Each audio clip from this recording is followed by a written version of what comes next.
بسم اللہ الرحمن الرحیم۔ السلام علیکم محترم ناظرین، ڈاکٹر یاسمین طارق کی طرف سے خوش آمدید۔ آپ دیکھ رہے ہیں نور چراغ۔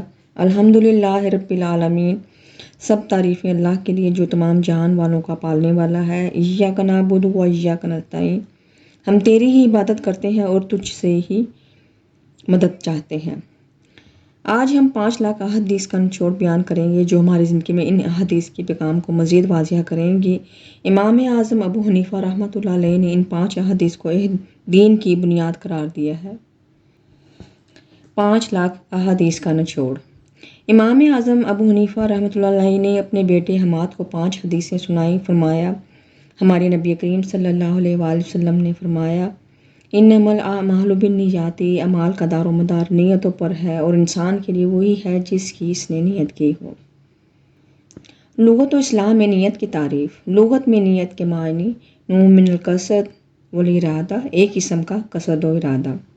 رسول اکرم صلی اللہ علیہ وآلہ وسلم اور سلف امت کے کلام میں جب نیت کا ذکر ہوتا ہے تو اس صورت میں نیت سے مراد ارادہ ہوتا ہے۔ اس لیے قرآن کریم میں اس کی تعمیر لفظ ارادے سے بہت کی گئی ہے، جیسا کہ فرمایا سورہ شورى چیپٹر 42 آیت 20۔ ترجمہ کنز ایمان، جو آخرت کی کھیتی چاہے ہم اس کے لیے اس کی کھیتی بڑھائیں، اور جو دنیا کی کھیتی چاہے ہم اسے اس میں سے کچھ دیں گے اور آخرت میں اس کا کچھ حصہ نہیں۔ تفسیر سراج الجنہ۔ من کانا یرید حرث الآخرہ، جو آخرت کی کھیتی چاہتا ہے۔ اس آیت میں اخلاص کے ساتھ اللہ تعالیٰ کی رضا کے لیے عمل کرنے والوں اور ان لوگوں کا حال بیان کیا گیا ہے جو اپنے اعمال کے ذریعے دنیوی وجاہت اور ساز و سامان کے خواہش مند ہیں۔ آیت کا خلاصہ یہ ہے کہ جسے اپنی نماز، روزہ اور دیگر اعمال سے آخرت کا نفع مقصود ہو تو ہم اسے نیکیوں کی توفیق دے کر اس کے لیے نیک اعمال اور اطاعت گزاری کی راہیں آسان کر کے اور اس کی نیکیوں کا ثواب 10 گنا سے لے کر 700 گنا تک، بلکہ اس سے بھی زیادہ جتنا ہم چاہیں بڑھا کر اس کے اخروی نفع میں اضافہ کر دیتے ہیں۔ اور جس کا عمل محض دنیا حاصل کرنے کے لیے ہو اور وہ آخرت پر ایمان نہ رکھتا ہو تو ہم اسے دنیا میں سے اتنا دے دیتے ہیں جتنا ہم نے دنیا میں مقدر کیا ہے، اور آخرت کی نعمتوں میں اس کا کچھ حصہ نہیں، کیونکہ اس نے آخرت کے لیے عمل کیا ہی نہیں۔ نیک مال سے اللہ تعالیٰ کی رضا کے طلبگار اور دنیا کے طلبگار کا حال۔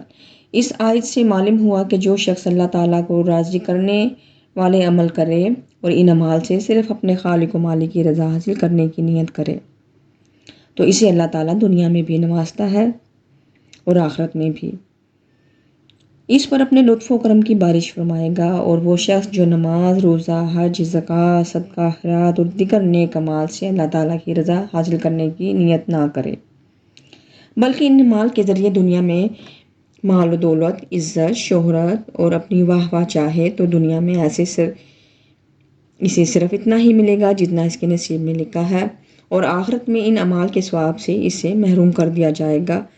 آج کے موضوع کے حوالے سے حدیث نمبر 2۔ انسان کے اسلام کی خوبی یہ ہے کہ لا یعنی فضول چیزوں کو ترک کر دے۔ اب اس کی انٹرپریٹیشن کی طرف چلتے ہیں، وضاحت کی طرف چلتے ہیں۔ فضول باتوں اور کاموں سے بچنے کی صفت حضرت ابو ہریرہ رضی اللہ تعالیٰ عنہ سے روایت ہے کہ رسول اکرم صلی اللہ علیہ وسلم نے ارشاد فرمایا، انسان کے اسلام کی خوبی اس کا لا یعنی لغو باتوں سے بچنا ہے۔ اس حدیث کو ترمذی اور دوسروں نے روایت کیا ہے کہ یہ حدیث جوامع الکلم میں سے ہے۔ اس میں نبی کریم صلی اللہ علیہ وسلم نے مومن کی ایک اہم صفت بیان فرمائی ہے جسے اختیار کرنے سے اس کا اسلام اور ایمان کامل اور عمدہ بن جاتا ہے۔ یہ صفت ہے مومن کا فضول باتوں سے اور کاموں سے کنارہ کش ہونا۔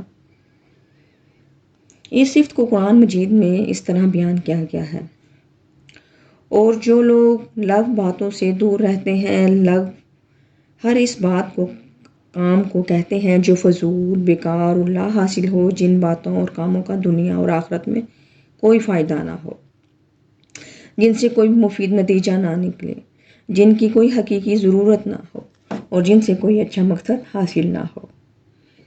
مومن وہ شخص ہے جسے ہر وقت اپنی ذمہ داریوں کا احساس رہتا ہے۔ وہ سمجھتا ہے کہ دنیا دراصل ایک امتحان گاہ ہے اور جس چیز کو زندگانی، عمر اور وقت کے مختلف ناموں سے ہم یاد کیا جاتا ہے وہ در حقیقت ایک جچی تلی مدت ہے جو اس امتحان کے لیے دی گئی ہے۔ یہ احساس اس کو بالکل اس طالب علم کی طرح سنجیدہ اور مشغول بنا دیتا ہے جو امتحان کے کمرے میں بیٹھا ہے، اپنا پرچہ حل کر رہا ہے۔ جس طرح اس طالب علم کو یہ احساس ہوتا ہے کہ امتحان کے یہ چند گھنٹے اس کی آئندہ زندگی کے لیے فیصلہ کن ہیں، اور اس احساس کی وجہ سے وہ ان گھنٹوں کا ایک ایک لمحہ اپنے پرچے کو صحیح طریقے سے حل کرنے کی کوشش میں صرف کر ڈالتا ہے اور اس کا کوئی سیکنڈ فضول ضائع کرنے کے لیے آمادہ نہیں ہوتا۔ ٹھیک اسی طرح مومن بھی دنیا کی زندگی کو انہی کاموں میں صرف کرتا ہے جو انجام کار کے لحاظ سے مفید ہوں، حتیٰ کہ لغو اور بیکار باتوں اور کاموں سے بچ جائے گا اور اپنا دین و ایمان مکمل کرے گا۔ آمین۔ زیادہ باتیں کرنے سے دل اندر سے مر جاتا ہے، اگرچہ وہ باتیں عدن کے موتیوں کی طرح قیمتی کیوں نہ ہو۔ وہ تفریحات اور کھیلوں میں بھی ان چیزوں کا انتخاب کرتا ہے جو محض تضییع وقت نہ ہوں بلکہ اس کسی بہتر مقصد کے لیے اسے تیار کرنے والی ہوں۔ اس کے نزدیک وقت کاٹنے کی چیز نہیں ہوتی بلکہ استعمال کرنے کی چیز ہوتی ہے، اور یہ آیت اس کے سامنے موجود ہو تو وہ کس طرح لغو اور لا یعنی باتوں میں اپنا وقت گوائے گا اور عمل کا موقع ضائع کرے گا۔ جو شخص ذرہ برابر بھی نیکی کرے گا وہ اسے پائے گا، اور جو ذرہ برابر برائی کرے گا وہ اس کو پائے گا۔ یہ سورۃ زلزال کی آیت ہے۔ ایسا شخص اپنا وقت کیسی بیہودہ باتوں، گندے مذاق، ٹھٹوں اور فقرہ بازیوں میں گوائے گا، پھر بیکار کھیل کود میں مشغول ہو کر یا بیکار بیٹھ کر اپنا قیمتی گھڑیاں ضائع کرے گا۔ اس شخص کے لیے ایسی سوسائٹی ایک عذاب ہوتی ہے جس میں کسی وقت بھی اس کے کان گالیوں، غیبتوں، تہمتوں، بہتانوں، جھوٹی باتوں، فحش گانوں اور بیہودہ گفتگو سے محفوظ نہ ہو۔ مومن سلامت طبع، پاکیزہ مزاج، خوش ذوق انسان ہوتا ہے۔ بیہودہ باتوں اور لغو کاموں سے اس کی طبیعت میل نہیں رکھتی۔ وہ مفید باتیں تو کر سکتا ہے مگر بے فائدہ باتوں کے قریب نہیں جاتا۔ وہ خوش طبعی، پاکیزہ مزاح اور سنجیدہ مذاق تو کر سکتا ہے لیکن وہ بیہودہ مذاق، ٹھٹوں اور بیہودہ باتوں سے کوسوں دور بھاگتا ہے۔ امام مالک نے روایت کی کہ لقمان حکیم سے پوچھا گیا آپ اس مرتبے اور مقام پر کن اوصاف کی وجہ سے پہنچے ہیں؟ تو انہوں نے جواب دیا سچ بولنے، امانتیں حق داروں تک پہنچانے اور لغو باتوں اور کاموں سے کنارہ کشی کرنے کی وجہ سے پہنچا ہوں۔ اور فقرہ بازیوں میں گوائے گا، پھر بیکار کھیل کود میں مشغول ہو کر یا بیکار بیٹھ کر اپنا قیمتی گھڑیاں ضائع کرے گا۔ اس شخص کے لیے ایسی سوسائٹی ایک عذاب ہوتی ہے جس میں کسی وقت بھی اس کے کان گالیوں، غیبتوں، تہمتوں، بہتانوں، جھوٹی باتوں، فحش گانوں اور بیہودہ گفتگو سے محفوظ نہ ہو۔ مومن سلامت طبع، پاکیزہ مزاج، خوش ذوق انسان ہوتا ہے۔ بیہودہ باتوں اور لغو کاموں سے اس کی طبیعت میل نہیں رکھتی۔ وہ مفید باتیں تو کر سکتا ہے مگر بے فائدہ باتوں کے قریب نہیں جاتا۔ وہ خوش طبعی، پاکیزہ مزاح اور سنجیدہ مذاق تو کر سکتا ہے لیکن وہ بیہودہ مذاق، ٹھٹوں اور بیہودہ باتوں سے کوسوں دور بھاگتا ہے۔ امام مالک نے روایت کی کہ لقمان حکیم سے پوچھا گیا آپ اس مرتبے اور مقام پر کن اوصاف کی وجہ سے پہنچے ہیں؟ تو انہوں نے جواب دیا سچ بولنے، امانتیں حق داروں تک پہنچانے اور لغو باتوں اور کاموں سے کنارہ کشی کرنے کی وجہ سے پہنچا ہوں۔ حضرت حسن رضی اللہ تعالیٰ عنہ نے کہا کسی بندے سے اللہ تعالیٰ کی توجہ ہٹنے کی نشانی یہ ہے کہ وہ لغو باتوں اور کاموں میں مشغول ہو جاتا ہے۔ اعوذ باللہ من الشیطان الرجیم۔ انس بن مالک رضی اللہ تعالیٰ عنہ سے روایت ہے کہ رسول کریم صلی اللہ علیہ وآلہ وسلم نے فرمایا تم میں سے کوئی شخص اس وقت تک مومن نہیں ہو سکتا جب تک وہ اپنے بھائی کے لیے وہی پسند نہ کرے جو اپنے لیے کرتا ہے۔ یہ ہمارے موضوع کی حدیث نمبر 3 ہے۔ شارح بخاری مفتی شریف الحق امجدی رحمۃ اللہ علیہ فرماتے ہیں کہ کامل مومن وہی ہے جو اپنے مسلمان بھائی کے لیے وہی پسند کرے جو اپنے لیے پسند کرتا ہے۔ اس کو لازم ہے کہ جو بات اپنے لیے ناگوار گزرے وہ دوسروں کے لیے بھی ناپسند کرے، یعنی آدمی یہ چاہتا ہے کہ ہم آرام اعزاز کے ساتھ خوش و خرم رہیں، کوئی ہماری توہین و تذلیل نہ کرے، کوئی ہمیں تکلیف نہ پہنچائے، کوئی ہمارا حق نہ چھینے، غضب نہ کرے۔ اسی طرح یعنی ایک طور پر یہ بھی سمجھ میں آیا کہ ہر شخص اگر اس کا عادی ہو جائے تو معاشرہ صاف ستھرا رہے گا اور زندگی چین و اطمینان سے گزرے گی۔ سبحان اللہ۔ ظاہر ہے کہ ایک مسلمان دوسرے کے لیے بھی چاہے کہ میرا بھائی عز و اکرام کے ساتھ خوش و خرم رہے، نہ اس کی توہین و تذلیل ہو، نہ اس کا حق غصب کیا جائے۔ ظاہر ہے کہ لڑائی جھگڑے کی بنیاد یہی ہوتی ہے کہ انسان تنگ دلی سے یہ چاہنے لگتا ہے کہ سب کچھ میسر ہو اور دوسرے محروم رہے۔ اس حدیث میں تواضع، مروت، امداد باہمی، ایک دوسرے کے کام آنے اور دوسرے کے ساتھ اچھا سلوک کرنے کی بلی ترین ترغیب ہے۔ حسد، کینہ، عداوت، بغض، ایذا رسائی، حق تلفی، دوسرے پر برتری چاہنا اور دوسرے کی حقیر و تذلیل سے دور رہنے کی انتہائی دل نشیں پیر رائے میں تلقین ہے۔ اس لیے علماء نے اس حدیث کو بھی جامع الکلم اور ام الاحادیث میں شمار فرمایا۔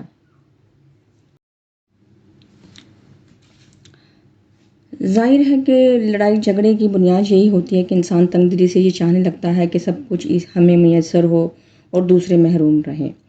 اس حدیث میں تواضع، مروت، امداد باہمی، ایک دوسرے کے کام آنے اور دوسرے کے ساتھ اچھا سلوک کرنے کی بلیغ ترین ترغیب ہے۔ حسد، کینہ، عداوت، بغض، ایذا رسائی، حق تلفی، دوسرے پر برتری چاہنا اور دوسرے کی تحقیر و تذلیل سے دور رہنے کی انتہائی دل نشیں پیرائے میں تلقین ہے۔ اسی لیے علماء نے اس حدیث کو بھی جوامع الکلم اور ام الاحادیث میں شمار فرمایا۔ اس موضوع کی حدیث نمبر 4: حلال بھی ظاہر ہے اور حرام بھی ظاہر ہے اور دونوں کے درمیان شبہ کی چیز ہے جن کو بہت سے لوگ نہیں جانتے۔ سو جو شخص شبہات سے بچا اس نے دین اور آبرو کو محفوظ کر لیا، اور جو شخص شبہات میں پڑا وہ حرام میں پڑ گیا۔ جیسا کہ چرواہا اپنا ریوڑ کسی کھیت کی باڑ کے قریب چرائے تو عنقریب ایسا ہوگا کہ اس کا ریوڑ کھیت میں بھی چرنے لگے گا۔ بلا شبہ ہر بادشاہ نے باڑ لگا دی ہے اور اللہ کی باڑ حرام کردہ اشیاء ہے۔ حدیث: یقیناً حلال واضح ہے اور حرام بھی واضح ہے۔ نعمان بن بشیر رضی اللہ تعالیٰ عنہ سے روایت ہے کہ وہ کہتے ہیں کہ میں نے اللہ کے رسول کریم صلی اللہ علیہ وسلم کو کہتے ہوئے سنا، اور نعمان نے اپنی انگلیوں سے اپنے کانوں کی طرف اشارہ کیا، یقیناً حلال واضح ہے اور حرام بھی واضح ہے، اور ان دونوں کے درمیان کچھ چیزیں مشتبہ ہیں جن کو اکثر لوگ نہیں جانتے۔ چنانچہ جو شخص شبہ والی چیزوں سے بچ گیا اس نے اپنے دین اور آبرو کو محفوظ کر لیا، اور جو شبہ والی چیزوں میں پڑ گیا وہ حرام میں پڑ جائے گا۔ اللہ کے نبی کریم صلی اللہ علیہ وسلم چیزوں کے بارے میں ایک عام قاعدہ بتا رہے ہیں۔ آپ نے بتایا کہ شریعت میں چیزیں 3 طرح کی ہیں: واضح حلال، واضح حرام، اور ایسی مشتبہ چیزیں جن کا حلال یا حرام ہونا واضح نہ ہو، جن کے شرعی حکم سے بہت سے لوگ واقف نہ ہو۔ ایسے میں جس نے ان مشتبہ چیزوں کو چھوڑ دیا اور اس کا دین حرام چیزوں میں پڑنے سے محفوظ رہے گا، اور اس کی عزت و آبرو اس مشتبہ چیز میں ملوث ہونے کی وجہ سے لوگوں کی چام گوئیوں سے محفوظ رہے گی۔ اس کے برخلاف جس نے اس مشتبہ چیزوں سے اجتناب نہیں کیا، اس نے اپنے نفس کو یا تو حرام چیز میں پڑنے یا لوگوں کی چام گوئیوں کا سامنا کرنے کے لیے آگے کر دیا۔ اس کے بعد اللہ کے نبی کریم صلی اللہ علیہ وآلہ وسلم نے مشتبہ کاموں کے ارتکاب کرنے والوں کی حالت بیان کرنے کے لیے ایک مثال دی ہے، اور بتایا کہ ایسے شخص کی مثال اس چرواہے کے جیسی ہے جو کسی محفوظ چراگاہ کے آس پاس اپنا جانور چراتا ہے۔ ایسے میں اس بات کا امکان رہتا ہے کہ محفوظ چراگاہ کے پاس چرنے کی وجہ سے اس کا جانور چراگاہ کے اندر چرنے لگے گا۔ بالکل ایسے ہی جو شخص کوئی شبہ والا کام کرے گا وہ اپنے اس کام کی وجہ سے حرام کے قریب ہو جائے گا، اور اس بات کا امکان رہے گا کہ وہ حرام میں پڑ جائے۔ اس کے بعد اللہ کے رسول کریم صلی اللہ علیہ وآلہ وسلم نے بتایا کہ اللہ کے دل کے اندر گوشت کا ایک ٹکڑا ہے، یعنی دل، جس کے درست ہونے کی وجہ سے جسم درست رہتا ہے اور جس کے بگڑنے سے جسم بگڑ جاتا ہے۔ اللہ تعالیٰ ہمیں سیدھے راستے پر چلنے کی توفیق عطا فرمائے۔ کامل مسلمان وہ ہے جس کے ہاتھ اور زبان سے کسی مسلمان کو تکلیف نہ پہنچے۔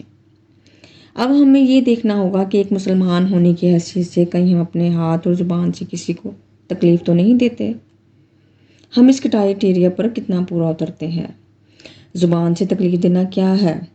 جب کوئی کسی کو گالی دے، کسی پر لعنت بھیجے، کسی پر بہتان لگائے، کسی کی غیبت کرے، دوسروں کے پاس جا کر اس کی چغلی کرے، شکایتیں لگائے، ہاتھ سے تکلیف دینا کیا ہوتا ہے؟ انسان کسی کو مارے، دھکا دے، گرا دے، تشدد کرے، اذیت دے، کسی ہتھیار سے کسی کو زخمی کر دے، مثلاً چھری، چاقو، تلوار یا پستول وغیرہ کے ذریعے کسی کو جلا دے، کسی کے بارے میں کوئی غلط بات لکھ کر دے، کوئی غلط بات نشر کرے، کوئی جھوٹ یا بہتان باندھے۔ یوں تو ہمارے اور بھی اعضاء ہیں، مثلاً آنکھیں، ناک، کان، دل، دماغ، پاؤں وغیرہ، لیکن یہاں خصوصاً ہاتھ اور زبان کا ذکر کیا گیا ہے۔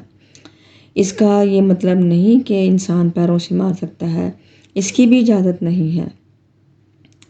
ایک بات قابل غور ہے کہ یہاں پر قول کا لفظ نہیں بلکہ لسان کا لفظ استعمال کیا گیا ہے، یعنی انسان اپنی زبان سے کسی کو تکلیف میں نہ ڈالے۔